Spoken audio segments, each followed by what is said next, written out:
everyone. My name is Wendy Myers of MyersDetox.com. Thank you for joining me on today's Facebook Live. So we are going to be talking about keto, the keto diet, and why the keto diet doesn't work for women. I'm going to talk about a number of things that I think that a lot of men that are really hardcore promoting the keto diet aren't really thinking about when it comes to women and some of the issues that we face when it comes to wanting to try a keto diet and having it kind of blow up in our face. So I'll talk about why on today's show. And I'm going to answer all of your questions. So when I'm done with my little lecture, please leave a comment, ask me a question. I'm going to answer all of your questions today on the show. So first off, I'm going to talk about why keto doesn't work for women and what you can do. So if keto didn't work for you at some point, you didn't lose weight, or you felt nauseated, or you felt bloated, or more tired than usual, I'll explain to you why that was happening. I'm going to be talking about some of the main problems with the keto diet and how it negatively impacts your hormones, your thyroid hormones, your adrenal hormones. You need carbs to make hormones. I'll also talk about it doesn't work if your liver isn't functioning properly, and some other things. I'll talk about the hidden keto flaw that a lot of people aren't aware of, and answer the question, is keto safe long term? Can you do this diet as just a regular habit? And how to do keto correctly. So I'll talk about some tips to do it, to optimize hormone balance, and some other things as well. And so keto is all the rage right now, but on the keto diet, you're going to get most of your calories from fat. That's the whole premise of it. You'll get a moderate amount of calories from protein, about 20 to 25% from protein, and very few from carbohydrates. So about a 5% of your calories from carbohydrates, accounting or amounting to about 20 to 50 grams of carbs a day, which is not that much. And so this combination puts you into a fat burning state called ketosis. And the keto diet is made up of mostly fats and about 75% of your daily calories, some protein, about 20-25%, and 5% carbs.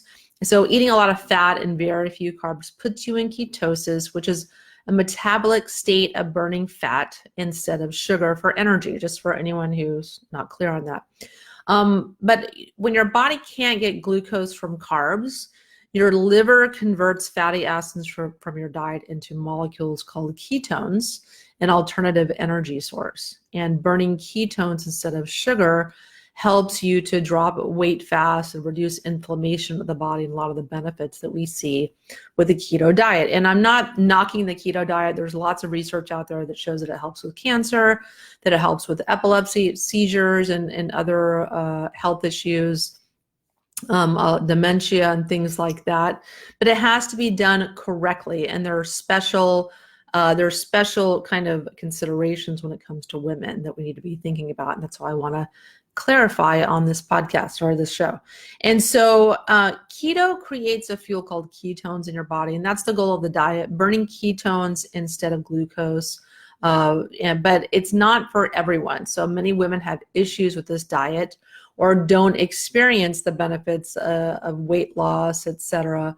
And other benefits are, fat burning. Keto, a lot of women are turning to keto to lose weight quickly, and a lot of it very quickly. And one of the reasons also it helps to lose weight is that ketones suppress ghrelin, or your hunger hormone, and increase something called CCK, which keeps you feeling full longer. And so if you're not hungry, it's easier to go for longer periods without eating. And this encourages your body to reach into its stores of fat for energy. Another benefit of the keto diet, it lowers inflammation. So this could protect you against major illnesses like heart disease and Alzheimer's, et cetera. And in one study, obese patients showed less inflammation in their liver after following the keto diet for about 6 months. So that's great. And Also, the keto diet will boost energy. So ketosis helps the brain create more mitochondria, the energy generators within your cells. And ketones are also a steadier source of energy compared to glucose, which can kind of fluctuate, go up and down. So rather than depending on eating carbs for fuel, your body can dip into its fat stores, which there's plenty of, anytime for energy, leaving you with a leaner physique. And if you haven't tried the keto diet, you probably know somebody that has. But keto has a major hidden flaw, and women are especially susceptible to it. And one of those reasons is that so many people who try keto and follow it perfectly experience symptoms like the keto flu. They get fatigue, brain fog, they can experience hormone imbalance, digestive issues, nausea, trouble sleeping, and ironically weight gain for some people. And they can also get muscle aches and chills and sore throat and stomach pains, kind of like they have the flu, and irritability. Let's not forget that one when you're on a diet. And so, these symptoms are normal for the first 2 weeks on a keto diet. That's just kind of part of the program.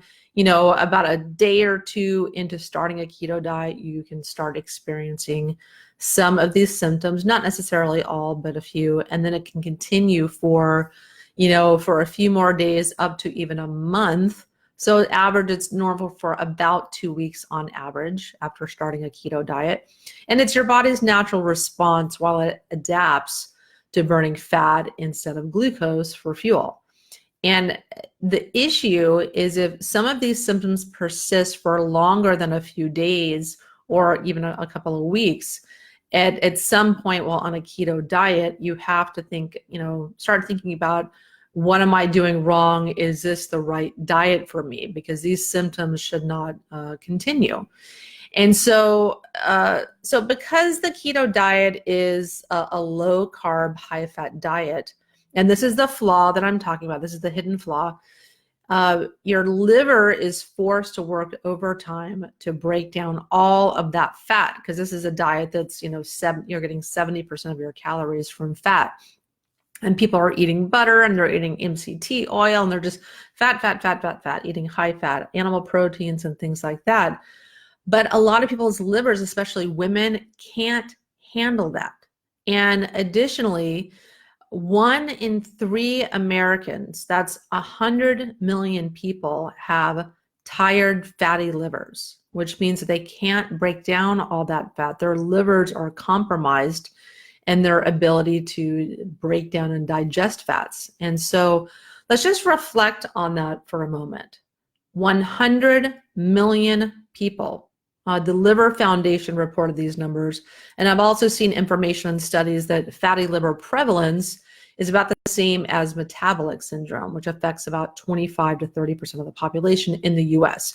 It's higher for Germany. There's about 33% of the population has metabolic syndrome, and it's lower in other countries. But in the US, it's 25 to 30% of the population. That is staggering. And, it's really a testament to, when you are eating a really bad diet full of sugar and refined carbohydrates, and you've been doing that for years, and your liver's been having to deal with all that and all the heavy metals and the chemicals in the environment, your liver is under a tremendous amount of stress. And when you have fatty liver, you have a diagnosable condition. You are going to have compromised liver function. You're not going to be able to break down all that fat.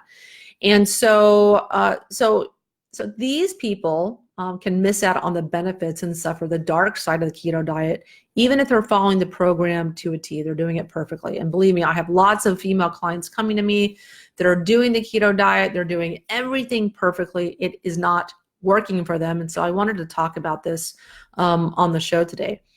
And so how do you help to improve digestion of fat? There's a number of things you can do. You need to improve liver function. So that's really, really important. And you also, you need improved liver function, but more importantly, optimize bile function. or bile flow, bile production in a number of ways, because bile helps the body not only to break down fats, but absorb toxins, much like a binder. And so you can improve bile production by eating bitter, bile enhancing foods like beets and lemons, and artichokes or sunchokes are helpful. And there's lots of other foods as well, but those are the top ones. And then you also need the basic building blocks or nutrients to make bile. And phosphatidylcholine, or PC, is a raw building block to make bile. This is in all the liposomal supplements. So a lot of times I'll give people supplements that they're in a liposome, and that helps whatever ingredients in that supplement absorb better, but it also helps to make bile. And bitters are great. So these are just herbs and substances that are bitter. They're usually in a tincture. Quicksilver Scientific makes a great one. It's called Bitter X. That's bitters in a liposome, so they have better absorption, and they taste really bitter. So all these bitter foods stimulate your liver to make more bile and to make hydrochloric acid and digestive enzymes. And so eating bitter foods is a great way to improve digestion. Also, my CitraCleanse binder, this product right here, this has a bitter taste. It's grapefruit citrus pectin. So that bitter grapefruit also helps to increase bile production as well, which is why I wanted that in there, because we don't have enough bitter foods in our diet. Another thing is TUDCA. TUDCA is really awesome. This is another nutrient that I take that just another, it's kind of like an amino acid that helps to make bile and just improve liver function, improve blood sugar control. This is the only pure source. Then you get it on Amazon, but this is a pure source of the TUDCA. Love that name. And so those are great tips on improving bile flow. Coffee enemas also great to help make more bile and cleanse the liver and colon. They're awesome. I love them. So I want to talk about some other well-known pitfalls of keto that affect women disproportionately, and they include lowered thyroid function, poor sex hormone production, mineral depletion, and fatigue. So I'll go into more details about each of these.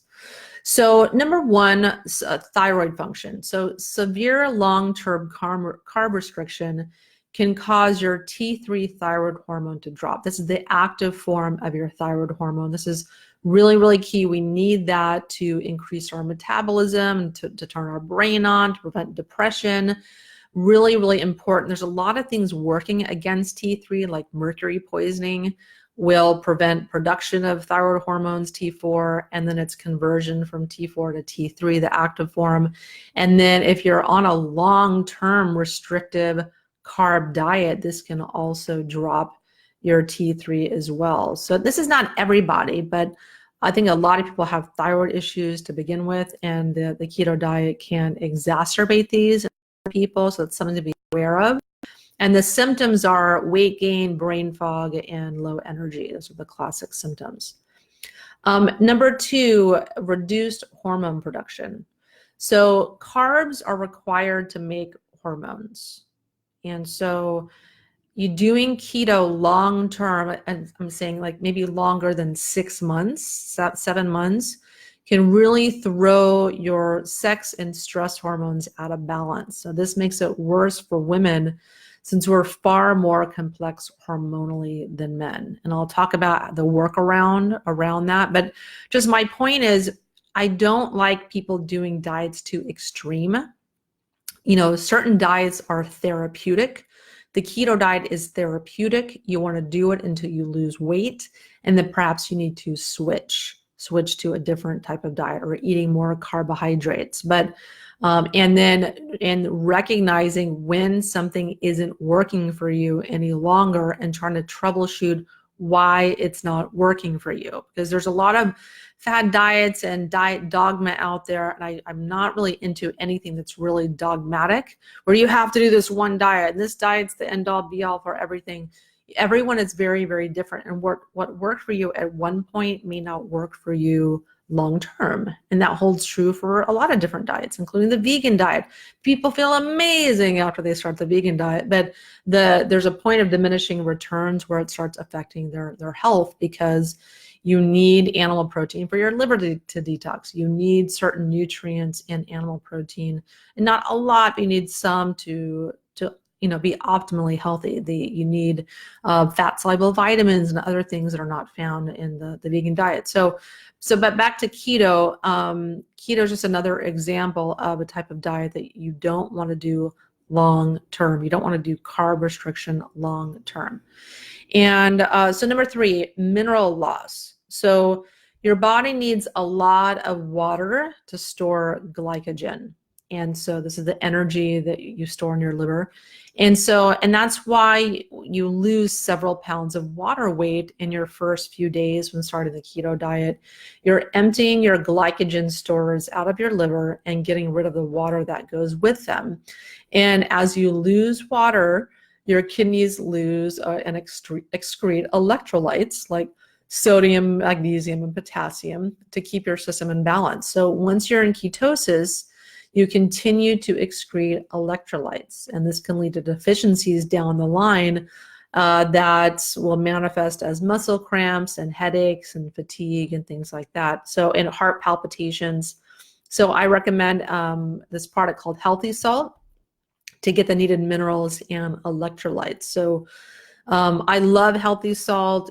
I'm always talking about it. I love it so much.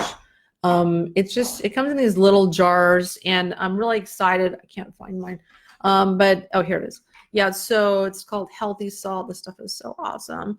And this jar, it's a little bit expensive, but this lasts about 6 months. But the company is going to put it in about little tiny jars so that people can just try it and see how they like it. In 10 years, this is the best mineral supplement that I've ever found.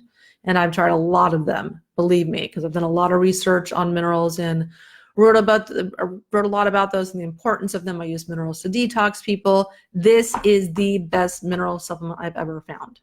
And the reason is because Healthy Salt's 25% minerals, whereas a sea salt's 1% mineral, Himalayan salt's 0.8% minerals. Not that impressive. So I'm going to put a link right here to this Healthy Salt. I love it. It's so amazing. And so I'll leave that there for you guys. And so you've got to replace minerals when you're doing keto. And that's something that can be said every day. All of us need to be repleting minerals and taking minerals. It's not very sexy in the supplement world. Not a lot of people are selling mineral supplements that really get people excited and worked up. So it's just something that a lot of people skip, and they're taking things that are more interesting, like turmeric or resveratrol or antioxidants. I need this. And they read an article about something and get excited about it, but they're missing the point. Minerals are more important than a lot of these other products out there. The minerals are the spark plugs of the body. We don't want to do things that cause us to lose them. And so number 4, one of the pitfalls of keto is that long-term carb restriction can be very, very stressful to your HPA axis, or your hypothalamic pituitary adrenal axis. So that's your, all the glands that coordinate to make all of your stress hormones. And so, and again, in some people, this can make people, this long-term carb restriction can make some people really, really tired and fatigued. For other people, it's just their panacea. It gives them tons of energy. They start going into fat burning effortlessly, and really become big proponents and voices of the diet. And for other people, that's just not how their body works. So if you're doing something, it's not working for you, listen to your body. So also, if you experience any of these symptoms mentioned above, you have to avoid or give up keto entirely, or change up what you're doing. But you can enjoy all of these benefits with some slight modifications. It's really up to you. Some people, keto is not going to work for them. They have to take some preliminary steps first, or they can make these modifications. So number 1, You need to optimize your liver function to digest all of that fat. So you have to have bile. Your liver has to make plenty of bile. You need to take nutrients to optimize bile flow. You need to cleanse your liver. You need to purge your liver on a regular basis. There's a lot of things I teach people about how to care for their liver, super important. And also you may want to add back in some carbohydrates 1 to 2, 3 times per week, or what's called carb cycling. And this is especially true for women that are, say, in perimenopause or menopause or menstruating. You want to be cycling your carbohydrates. Like some websites I was reading say only, fuel up with carbs 1 day a week. But that may be great for a man. But for a woman who is hormonally compromised, that really needs to make hormones to feel good, you have to have carbohydrates to make hormones. So it's good to cycle them where you're eating carbs the last 2 weeks of your cycle before you have a period, and then restricting carbs more heavily the 2 weeks right after you have a period. And that can allow your hormones that you need to make be made. And this can also be done with a woman who is perimenopausal or menopausal, just to optimize the hormones that they are able to make. So we don't want to do things that's going to, do a restrictive diet that's going to throw a wrench in hormone production. So there's a right way and a wrong way to do these things.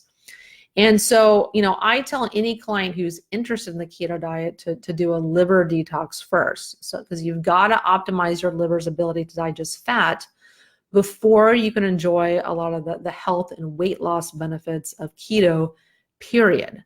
And by removing toxins from your liver, you'll be primed to make the most of keto or any other detox or diet program that you're considering. But that's not all, because your liver is also key to healthy hormonal balance.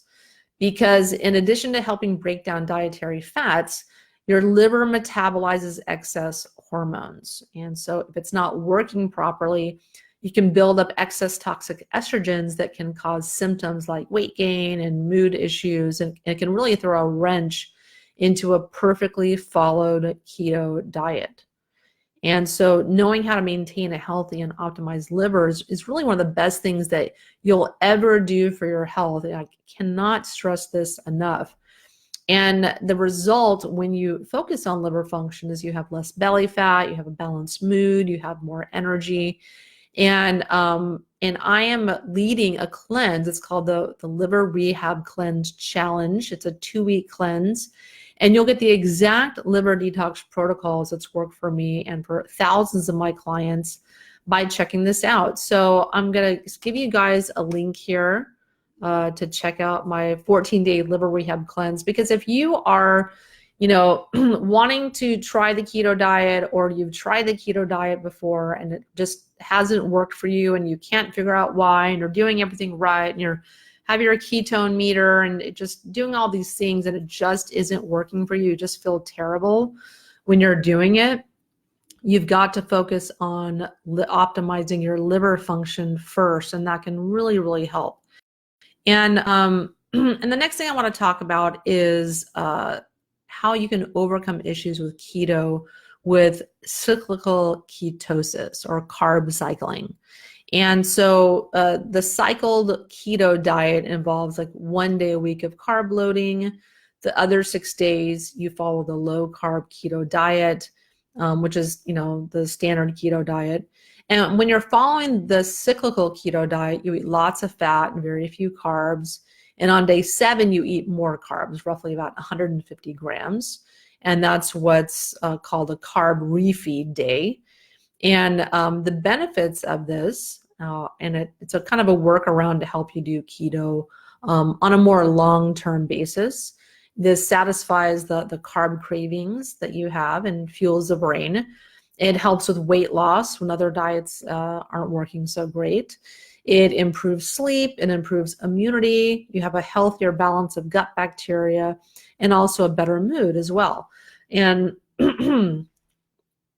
And so that's kind of the basis of carb cycling. I talked about for women, they probably need to go a little bit heavier on carbs 2 weeks before their menses, or if you are perimenopausal or menopausal, you don't have a regular cycle, you want to go like 2 weeks on keto, 2 weeks where you're eating a lot more carbs, and just kind of cycle in that way as well.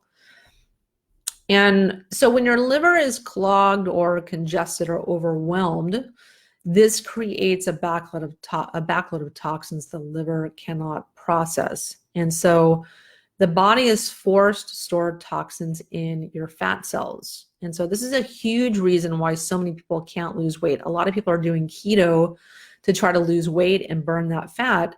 But the body has to store these toxins somewhere. A lot of them are fat soluble toxins. So naturally they store in the fat of the body, but they also store in the brain and the central nervous system that's made of fat. But your body will hold on to fat cells to have a place to store toxins. Like they're almost like garbage cans. And in your body, if you have these toxins, your body will resist your weight loss efforts because it needs these storage receptacles. And it's a survival mechanism that can only be broken by stopping the influx of toxins and cleansing the body and detoxing the liver and the body as well. So you have to kind of look in your environment where identify toxins in your beauty products, your food, your water, the air that you're breathing, whatever you can identify in your environment, and try to stop that influx of toxins and remove what you have. And that includes also purging the liver, cleansing the liver, supporting the liver as well. And on the flip side of this, it's interesting when people are, some women get very dogmatic. They're like, I'm going to lose weight, and they do a hardcore keto diet. They will starve themselves. They'll take diet pills. They will just do everything to purge the fat they have in their body. And what can end up happening is if you push your body to a certain limit, it's going to concede. So whereby, a normal level of effort would, cause weight loss. A lot of women find that they can't, their body is resisting that because there's toxins in the fat cells. And so they push even harder and they force their body to lose that weight. And all these toxins come out into their bloodstream because they're losing the fat. The fat cells are shrinking, and they feel terrible, or they feel fatigued, or they feel irritable and angry or brain fogged, and they don't really understand why. You can think, oh, it's just my diet. But it can be these toxins coming out into your system. So you want to be aware of that. I even had a girlfriend of mine that lost 100 pounds in a very short period of time. And she developed this cyst at the base of her spine. And why does the body create cysts? It's a place to store toxins, to kind of envelop them so that they don't harm the body. And so she had to have that surgically removed. But I know why that was created. But I think a lot of people don't make that connection with cysts, where the body is storing toxins in those. So you want to be aware of this when you're losing weight, especially if you're having really, really rapid weight loss. You need to take stuff to absorb that garbage up. And my Citra Cleanse is a perfect binder to absorb all kinds of toxins and pesticides and things that are stored in all the fat. And so by purging and cleansing the liver, people can stop this vicious cycle that promotes and promote weight loss and detox as well. Because I talked about, people having trouble losing weight because they have toxins in their fat cells. So just detoxing the body can kind of assist in your weight loss efforts and make you not feel like you're a hamster on a wheel doing all this stuff and going nowhere. This is a huge common cause of resistant weight loss and weight gain, which is the reason a lot of people are doing keto in the first place. So in addition with liver cleansing and detoxification, you can't just think about this once a year and forget it, just do a spring cleanse. You've got to cleanse your liver on a regular basis. And this is such an important skill set to know. I cannot emphasize it enough. And it's really my mission. I'm so passionate about teaching people how to detox their body. And this begins with cleansing the liver, clearing this detox pathway to facilitate detoxification of the body of heavy metals and chemicals. And so that's why I created this like easy guided course called the 14-day Liver Rehab Challenge. And so I want you guys to take this with me because I'm going to put the link for it right here. I'm so proud of this course because, I talk a lot about detox, but you can't effectively detox if your liver is struggling. And my 14-day liver rehab cleanse is the best of everything that I've learned about liver detox over the years. And I've spent a fortune on all kinds of supplements and cleanses and trying different detox protocols. And I've worked with thousands of people one-on-one and, in group programs. And I've learned, often the hard way that what works and what doesn't when it comes to liver cleansing.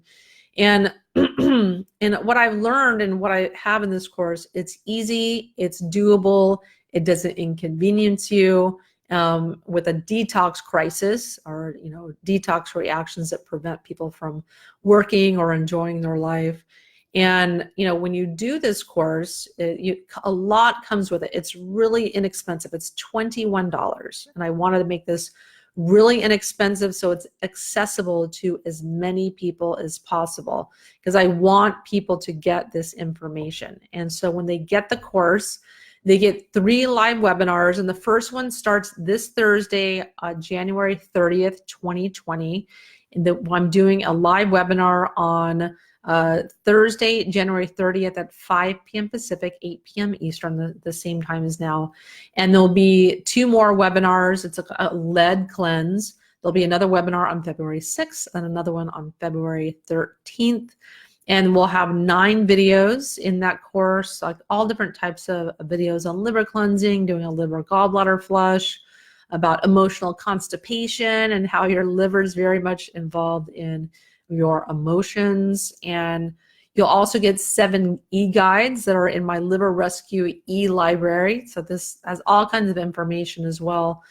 And and essentially the webinar that's going to happen tomorrow, or actually on Thursday, on January 30th, we cover the toxic liver epidemic and why liver detox is not optional today, and how to use liver cleansing to optimize weight loss, hormones, and sleep. A lot of people don't realize your liver is very much involved in your circadian rhythms. A lot of people waking up in the middle of the night and they can't go back to sleep. It's their liver, and they really need to focus on liver health, not taking sleeping pills. And we'll talk about secrets of phase 1 and 2 liver detox. And we'll talk about the liver rehab diet, the best and the worst foods for your liver, and why most liver detox supplements fail.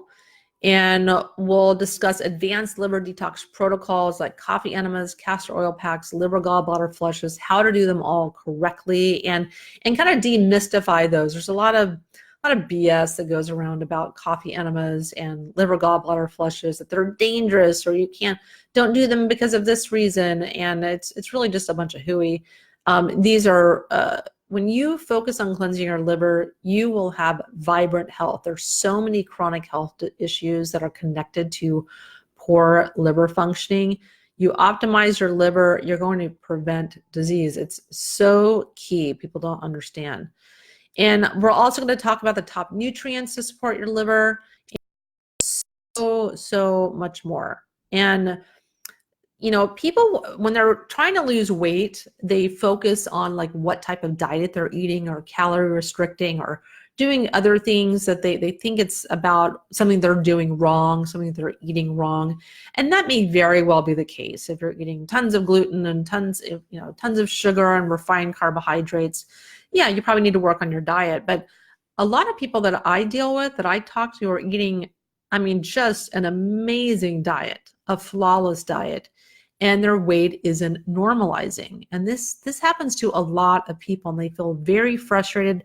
They blame themselves. I'm not working hard enough. I'm not disciplined enough. There's something wrong with me. I don't have self-control. But the reality is that biology will always overcome willpower. And your liver plays a huge role in your ability to lose weight. And so this is something that I hear almost nobody talking about. And you have to cleanse your liver, optimize its functioning. I'm going to give you all the keys to do that, because your liver impacts your metabolism, and it helps with, it sets your melatonin, it digests all your fats, it controls your blood sugar. All of these things, sleep, blood sugar control, and digestion are really key factors in ability to lose weight. Because if you're not sleeping, your cortisol is going to go through the roof the next day, then your blood sugar is going to go up, and your snacking and cravings are going to increase. If you don't have good blood sugar control because your liver isn't managing that very well, you're going to have maybe perhaps insulin resistance, you're going to have more cravings. It plays a role in that. If you are not absorbing the food that you're eating, you're not going to get the nutrients out of it, and your body is going to make you want to eat more food if it's not getting the nutrients that it needs, because you're not absorbing the food. That's such a huge thing a lot of people don't realize. It doesn't matter what you eat, it only matters what you absorb. And so a lot of people with liver issues don't realize the role that it's playing in their inability to lose weight or sustain weight loss. Or they're gaining weight mysteriously. They're gaining weight very, very quickly and don't realize the liver's role in that. And so also when you cleanse your liver, you're going to wake up with a lot more energy. It's amazing how much more energy you'll have when your liver is functioning better. People have better digestion. They don't have as much gas and bloating and indigestion, because if your liver is producing better bile and signaling to your digestive tract to produce certain enzymes for digestion, you'll feel better, have better digestion. Also, people have dark circles under their eyes, or they have kind of like ruddy skin, or they have lots of blemishes or rashes and things like that. When your liver is congested, toxins come out through your skin. You'll have more blackheads, more whiteheads, more rashes, more fungal infections. You'll have metals and chemicals coming out through your skin, and have all these things that are happening because your liver can't keep up. It can't keep up with taking out the trash, so it's got to kind of excrete somewhere. So, one of the first places a toxic liver shows up is in your eyes and your face. And so pretty much, I want to talk also about the 6 signs that your liver is too toxic.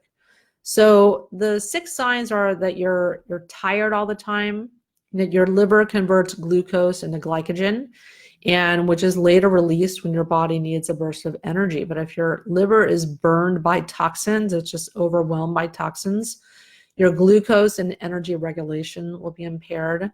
You'll have a slower metabolism. Hormones in your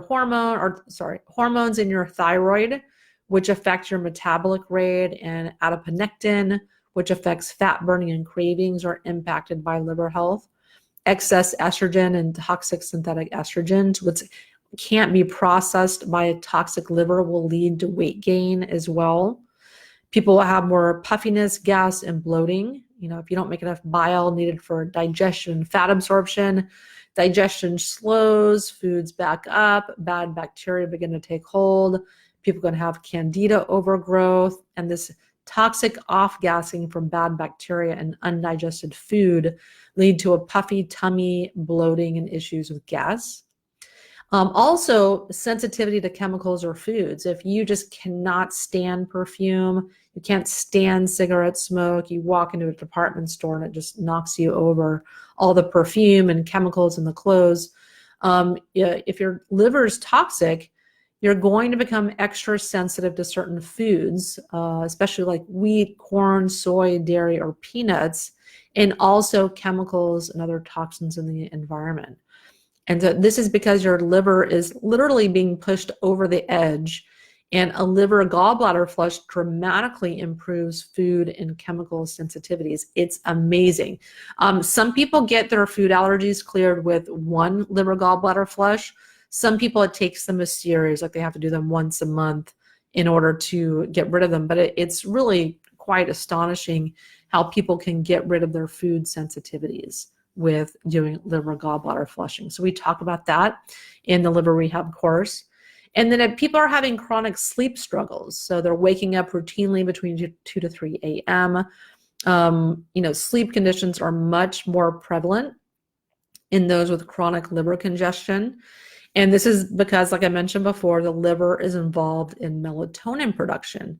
And melatonin is that circadian rhythm hormone and the hormone that our bodies naturally release to aid sleep. And so that's really, really key.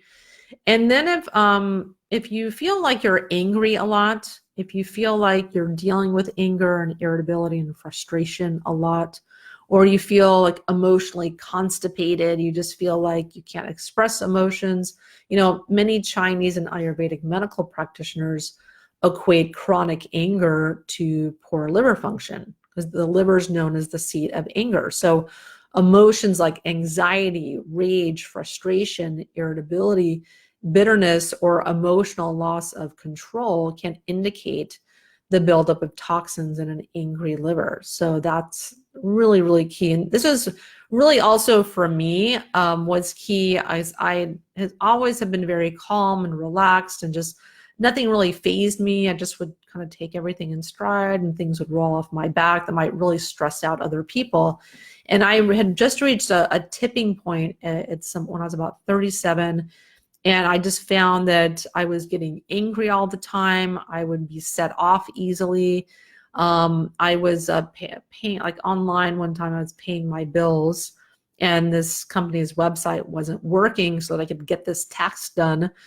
And all of a sudden I just became so enraged. I took my phone and I threw it against the wall and I smashed it. And I thought, who is this person? Because I've been having bouts of anger, but I'm like, why am I reacting like this to this completely stupid task that could take 5 minutes? Like, why am I not being more calm? And I just felt like I reached a point where I looked in the mirror and I didn't recognize the person in the mirror. I was, overweight, tired, brain fogged, quick to anger, and I was fighting, in my relationship and just not patient with my baby. And it was just not a good way to live. And when I look back now, and when I look at how far I've come with my detoxification, with caring for my liver and doing liver cleansing and coffee enemas and liver support nutrients and detoxing heavy metals, I don't have that anymore. And so it's really been great to kind of come full circle and kind of find myself again, find that person that I used to know that was just cool as a cucumber with everything. But it wasn't always that way. And so all of these 6 signs that I talk about, there are clear signs that your liver is overwhelmed with toxins, chemicals, heavy metals, and we get these from the air, food, water, and beauty products. And your liver needs support. I firmly believe that today people, they need to be supporting their liver in many, many different ways. It's not enough just to take milk thistle. That isn't enough. You have to do more than that. And so in my 14-day Liver Rehab Cleanse Challenge, I have a library of videos to teach you how to cleanse your liver. So it's a series of how-to videos that cover every aspect of the process, from coffee enemas to castor oil packs and beyond. And, I made these videos to include, and, I made these videos to help you feel like, you're being coached and guided along every step of the way. And the first video is like everything you never wanted to know about coffee enemas. And second video is how to do a coffee enema, kind of that step-by-step process. Video 3 is how to do liver gallbladder flushes. Video 4 is what if my liver enzymes are high? What does that mean? And what can you do to lower your liver enzymes? A lot of people are faced with this. Even very young people in their 20s and 30s have high liver enzymes, but the doctor is like, oh, let's just watch it. They don't really have any solution for that. So that's not good enough for me. There's always a way to address these things naturally. Video 5, the gallbladder explained, and how to optimize your health without a gallbladder. So we talk about what your gallbladder does and help to optimize its function as well. Video 6 is emotional constipation equals a constipated liver. Talk about all the emotional aspects of having poor liver health, and top supplements and foods for liver health. And we also talk about how to do a castor oil pack. And the last video is the fatty liver fix. So what fatty liver is, are you at risk? How to know if you have a fatty liver, maybe considering getting testing so that you're aware of this and then can be proactive and do something about it. And so I want you to learn how to love your liver. So I want you to join me on January 30th. That's when we start this cleanse. And again, I can't reiterate enough, if you've tried the keto diet, it hasn't worked for you, you may have a reduced or compromised ability to digest fat, and that is the problem. And you have to optimize your liver function, your gallbladder function, to produce enough bile to digest all that fat. So that's the hidden flaw in the keto diet that I wanted to talk to you guys about today. So let's take your questions here. So I'm all done with my little spiel, and I want to answer all of your questions here. Let's see. So let's get to the first one. So Carrie Atkin, how are you? So the medical medium says that we need natural sugar and that the keto diet is harmful. Yes. So I'm not a huge fan of the keto diet. Like I'm not a proponent of the keto diet. I'm just trying to illustrate to you guys that are on keto or trying keto or considering keto, that keto is problematic for women, and it's problematic for some people that don't tolerate it well. And it's probably not the best idea long term to do a super low carb diet. And so you want to add in carbohydrates, and that's going to be a different amount for every single person. We need carbs to run our brain, to make our hormones and things of that nature. So, the keto diet has its purpose. It's more harmful to be 100 pounds overweight than it is to go on a keto diet. So the keto diet has its place. It has therapeutic benefits as well that can be fantastic, but long term, you have to think about it. You don't want to do any type of extreme diet long term, but if you want to, I give you guys some tips in this video to do it successfully if you like it. And so Gina Luna, so how long can your body safely be in ketosis?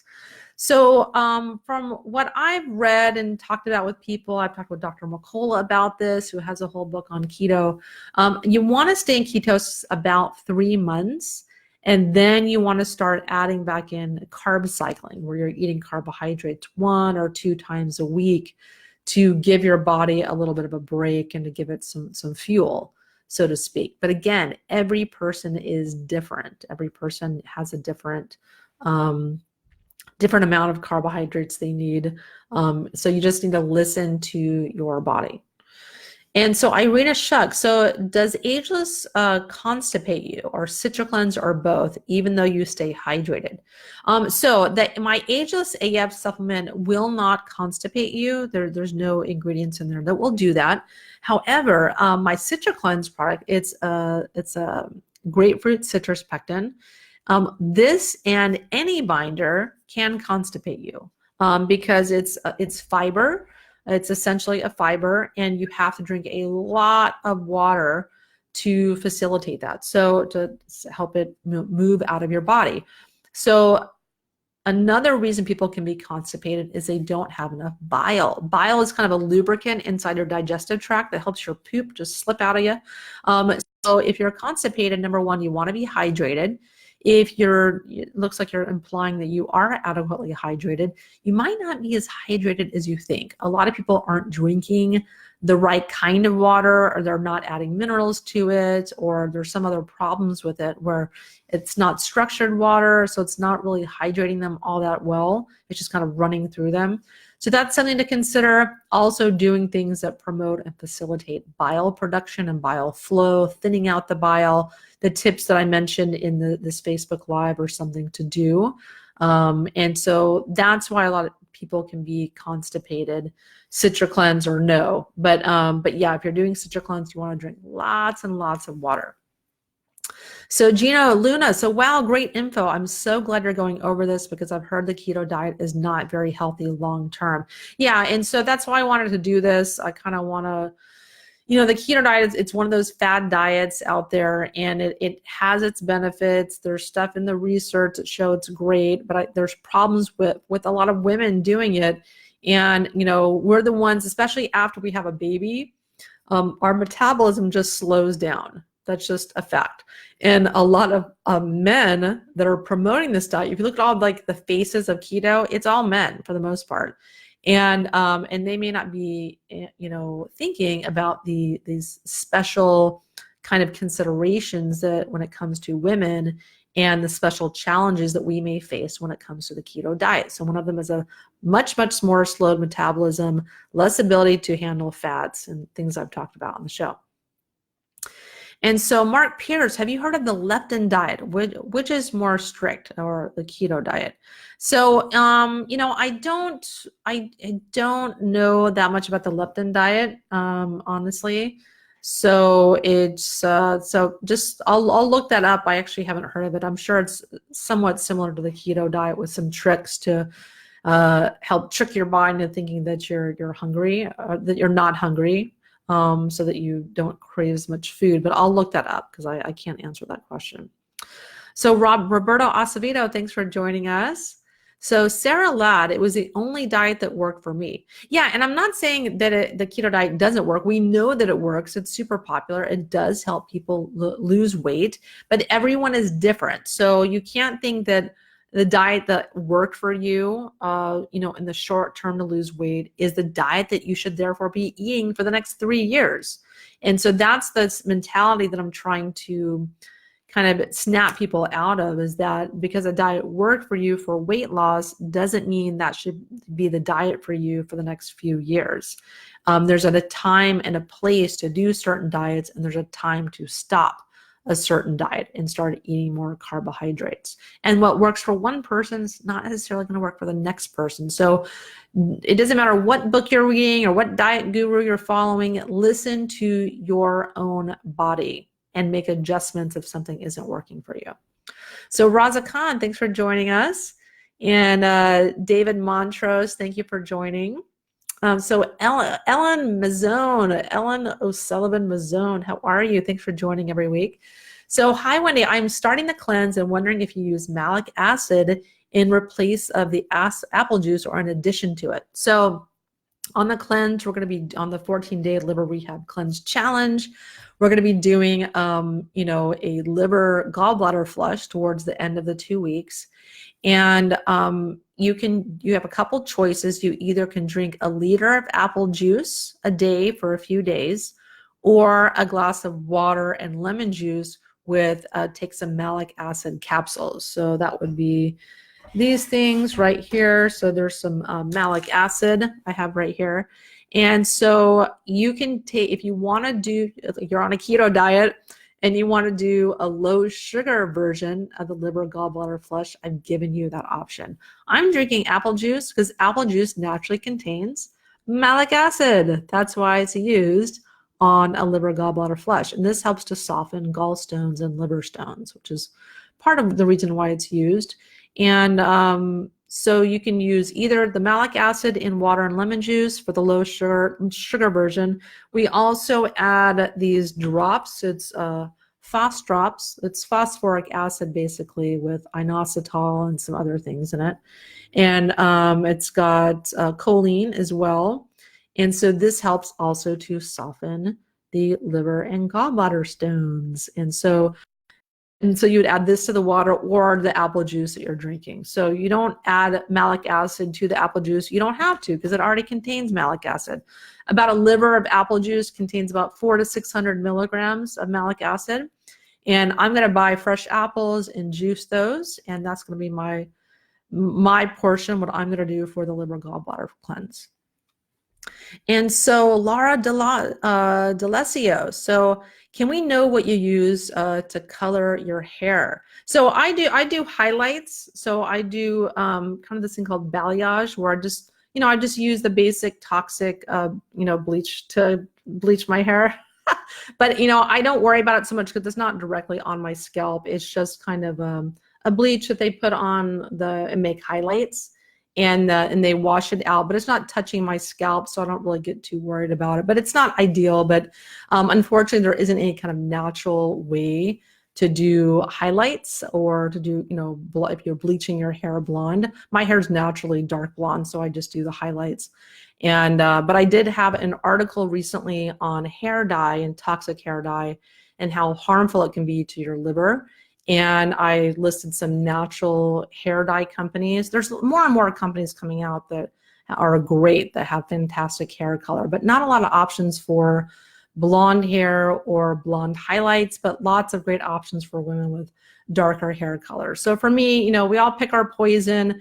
For me, I know that because the bleach isn't on my scalp and it's just kind of washing out, it doesn't really bother me as much. And I make sure I take a binder before and the few days after I do my hair, so I don't worry too much about it. So Laura D'Alessio, so many say we can become dependent on coffee enemas, not good on the long term. What is your say on this? So I don't buy that at all. I mean, I think like any good thing, any healthy thing people can do, they can go overboard with it. So yeah, there's people that do coffee enemas that are doing 2 or 3 a day, or they are doing them every single day when maybe that's not right for them, when it's problematic for them and they're not listening to their body, that's the case. And so I think coffee enemas are amazing long-term, amazing. And I don't see any problem with them whatsoever, but they have to be done spaced out. Like I prefer people do a pace that's maybe 2 to 3 coffee enemas a week. I'm not a huge fan of doing them daily, but that works for some people. It really does. For other people, it's problematic, or they can become sensitive to the caffeine over, when you're eating something every day or ingesting something every day, you can become sensitive to it. So coffee enemas, one of the ways that they work is acting like a stressor. They have like a hormetic effect on the body. And this can be, and that you don't want the body to become used to that. Like if you get better results if you do that periodically, say every 2 or 3 days, as opposed to doing it every single day, because it kind of, the caffeine stresses the liver to excrete its toxins, and that's kind of one of how it works. You're forcing the liver, kind of wringing it out like a sponge to excrete its toxins.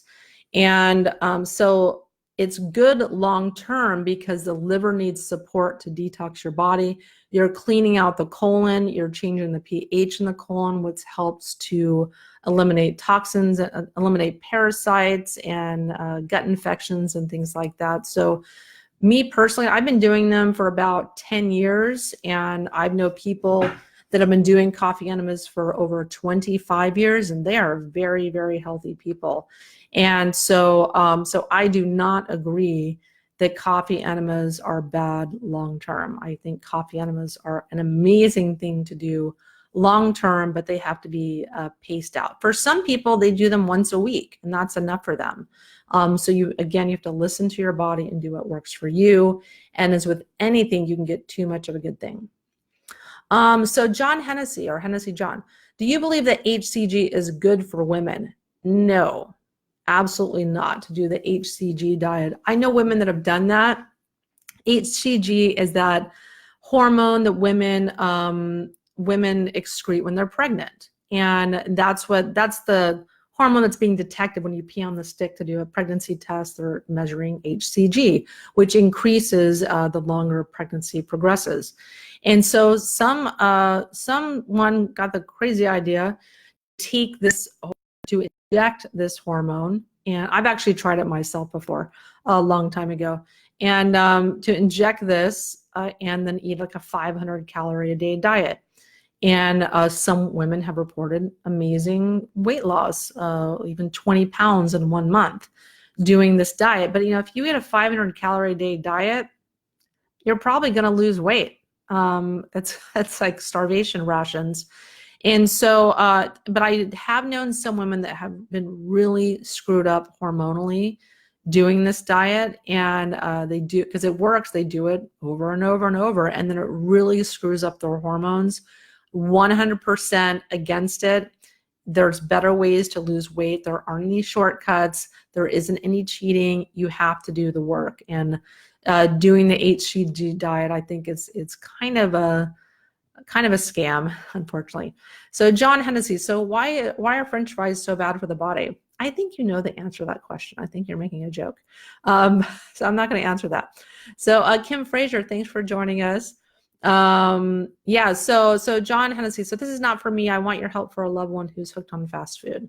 So yeah, unfortunately, everyone loves fast food, or not everyone loves fast food, but people get addicted to fast food because it hits on all those receptors, that fat, salt, and sugar, and people get addicted to those foods.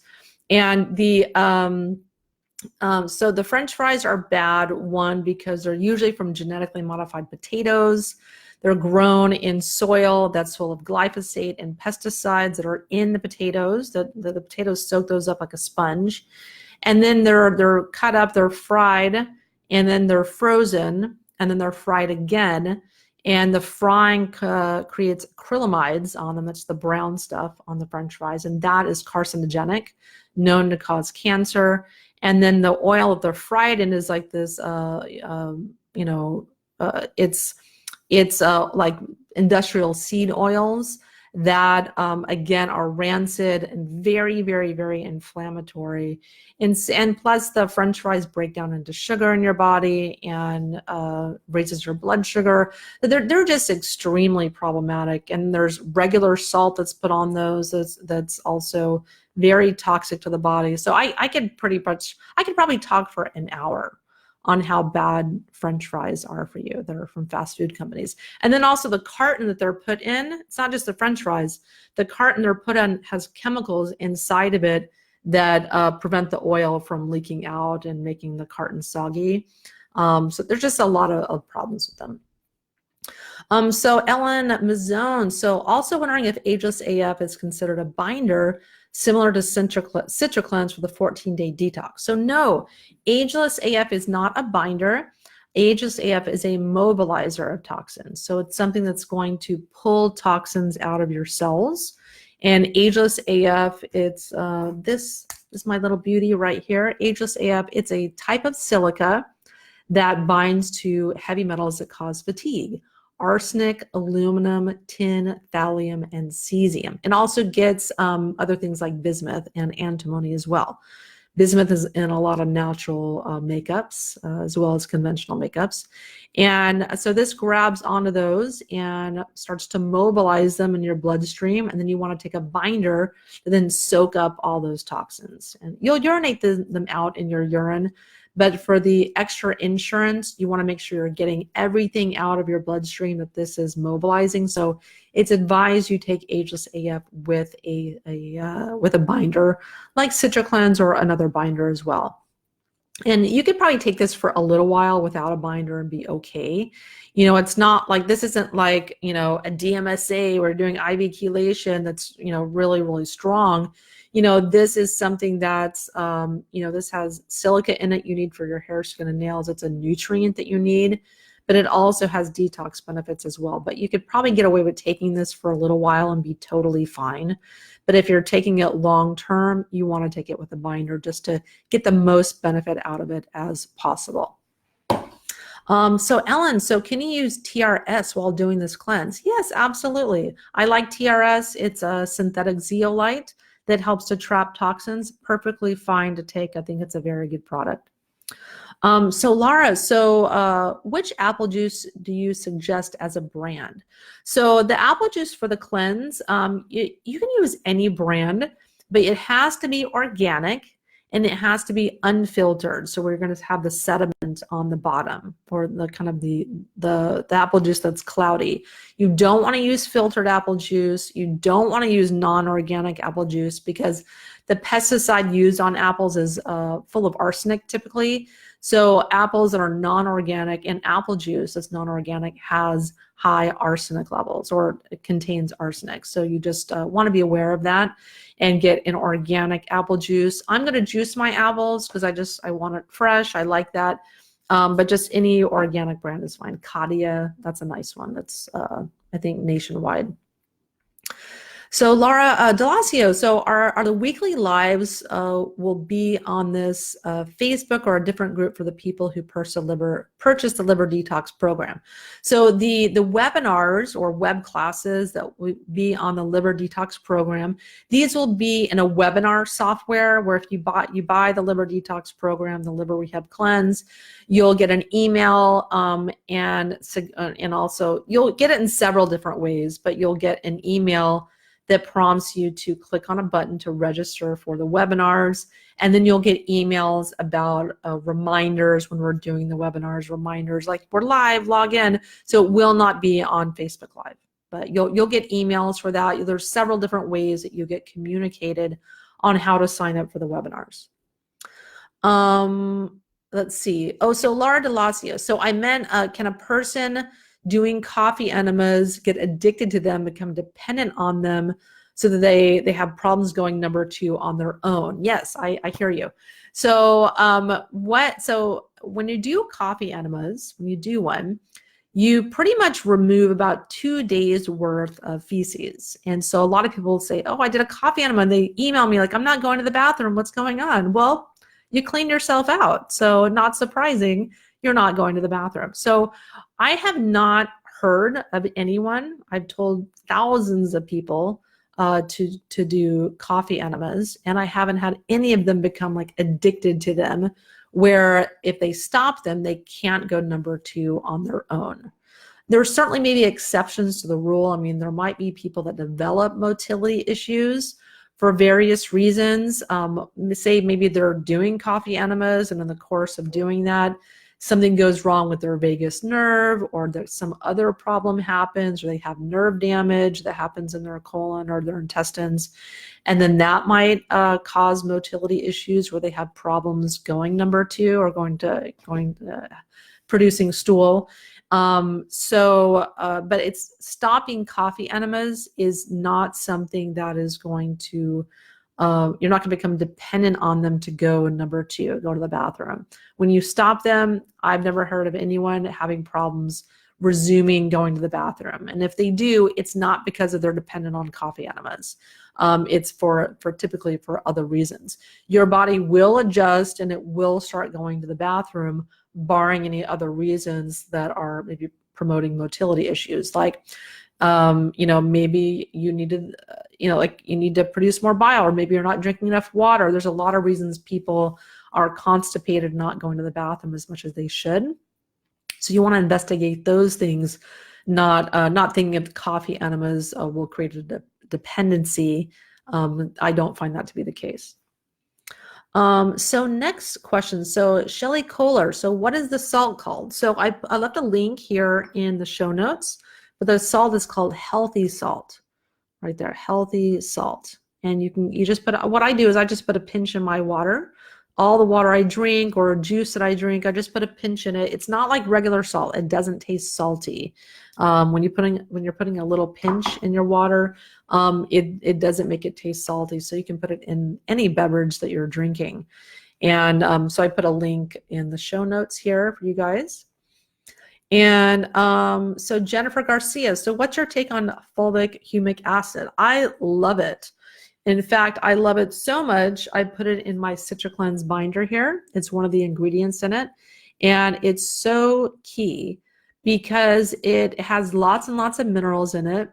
It has properties in it that are anti-inflammatory. It has properties in it that detox lead and other heavy metals as well.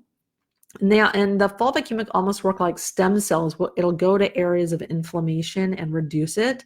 I've heard of people having dramatically reduced joint pain, just so many benefits. But the fulvic humic also does potentiate any ingredient which it's in. So any kind of, if you have fulvic humic in a blended product, it's going to help the other ingredients to work better as well. But there's really at least 15 different benefits of fulvic humic acid. They have probiotics in them for better gut health and digestion. There's so many benefits. So yes, I'm pro fulvic humic, but you have to get a clean source because fulvic humic acid are like almost like ancient, they're not petroleum deposits, but they're from like, trees and things that have decayed over millions of years, and under pressure, they've created this really nutrient-rich substance called fulvic humic acid. But you have to be careful about the source. Do not buy cheap products that are like $10 fulvic humic acids that are in glass or that are in plastic. You don't want to do that. The liquid is really problematic that's in the plastic. The powder in plastic is not a problem, but it's the liquid, how a lot of fulvic humic acid is sold. You have to get that in glass. So the source matters. You want to have a very, very clean source because they can have very high lead levels and other metal contaminants. And the fulvic humic acids are very expensive. I was researching this to try to find one for my CitraCleanse product, and the high-grade human consumption ones are very expensive. The fulvic humic acids used in gardening are obviously less expensive, or for animals is less expensive, but they can have lead and other contaminants and metals in them. So they're not all made the same. That's the case with any product. There's a spectrum of quality and safety in them. And so you can't throw the baby out with the bathwater. Like I've heard some things about zeolite, like, oh, zeolites are terrible. No, they're not. Only some are. Most of them are bad, but there's some that are fantastic, amazing quality, that are totally clean. The same thing goes for fulvic humic acid. So you just have to know the source. It's not about fulvic humic acid, is it good or bad?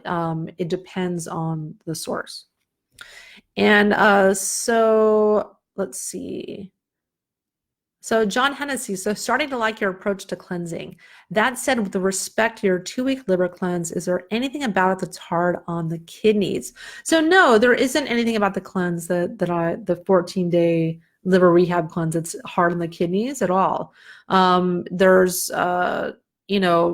one thing that happens if the liver is not detoxing very well, then your kidneys are going to have more issues, like helping to filter your blood.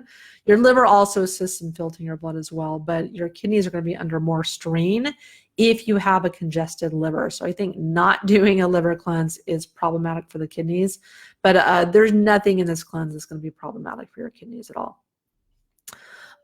Yeah, so that's all of the questions here. So thank you guys so much for tuning in and sticking with me for the last hour or so, hour and 10 minutes. Really appreciate you guys sticking with me for this time and joining me every week on these Facebook Lives. So thanks for tuning in. I'll be here next week. I have cooking up some juicy topics for you guys. And so join me on my 14-day liver cleanse, liver rehab challenge. It's going to be so much fun. I'm going to lead you guys through this 2 weeks doing all kinds of different things and teaching you all kinds of different things about how to love and care for your liver for life. Really important information. It's only $21. I just wanted to make it so accessible to everyone. So I hope you guys please join me, and I'm going to leave the comment, leave the link here in the comments for you guys so that you guys can join me. So I hope to see you guys there. And we start on January 30th at 5 p.m. Pacific for the first live webinar. So check it out and join us. I can't wait to see you guys there. Talk to you soon.